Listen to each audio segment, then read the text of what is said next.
हमने समेटा है साहित्य के हिस्सों को मेरे आपके मन की कहते किस्सों को। नमस्कार, ये है कथा कस्तूरी और आप सुन रहे हैं रीता मिश्रा तिवारी से डॉक्टर अश्विनी कुमार मल्होत्रा जी की कहानी, जिसका शीर्षक है आशा की किरण। मैं कितनी अभागिन हूँ। पिछले 1 साल से घर के अंदर जैसे कैद सी हो गई हूँ, कहीं जा नहीं सकती। आपको भी बांध कर रखा है, रेनू ने अपने पति संजय से पीड़ा भरे स्वर में कहा। संजय उसके पास ही एक कुर्सी पर बैठा कुछ काम कर रहा था तो अपनी पत्नी की करुणा से भरी आवाज सुनकर चौंक गया। अपनी निगाहें उठाकर उसने जब अपनी पत्नी की ओर देखा तो उसका चेहरा आंसुओं से भीगा हुआ था। देखकर उसका मन भारी हो गया। यह तुम कैसी बातें कर रही हो? संजय ने कुर्सी से उठकर उसके पास आकर पलंग पर बैठते हुए कहा। डॉक्टर ने कहा है तुम पहले की तरह ठीक हो जाओगी और पहले की ही तरह मंदिर, बाजार और घूमने जा सकोगी। तुमने मेरी खातिर कितनी भागदौड़ की है, बड़े से बड़े डॉक्टर को दिखाया, मेरी कितनी सेवा की, पर यह कैंसर की बीमारी ना जाने। रेनू के होठों पर संजय अपना हाथ रख दिया। यह कैसी बातें कर रही हो?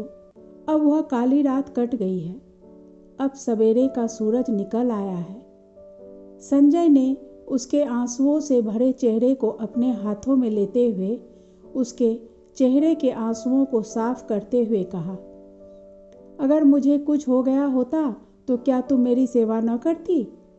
हम दोनों सुख दुख के साथी हैं, हमेशा थे और हमेशा रहेंगे। तुमने मेरी खातिर अपनी सब गतिविधियां बंद कर दी, ना किसी मित्र से मिलते हो, ना कोई पार्टी में जाते हो, यहाँ तक कि तुमने अपनी नौकरी भी छोड़ दी, सारा समय मुझे ही देते हो। रेनू ने मायूस होकर कहा। संजय ने उसकी आंखों में झांकते हुए कहा, तुम मेरी चिंता बिल्कुल ना करो, बस अब यह कीमोथेरेपी का आखिरी साइकिल है, अब हम फिर से घूमने जाया करेंगे। रेनू ने अपने पति को प्यार से देखा। जब से 10 वर्षों से उसे कैंसर का पता चला, तब से संजय ने हर पल उसका साथ दिया। वह ठीक हो गई थी, पर फिर जब कैंसर पिछले 1 वर्ष से उसकी हड्डियों में फैल गई तो उससे चला भी नहीं जा रहा था। यहाँ तक कि जब वह कुछ भी कदम चलती तो उसकी टांगों और कमर में तेज पीड़ा होती थी। जब वह लड़खड़ाने लगती तो संजय उसको अपनी मजबूत बाहों का सहारा देकर संभाल लेता।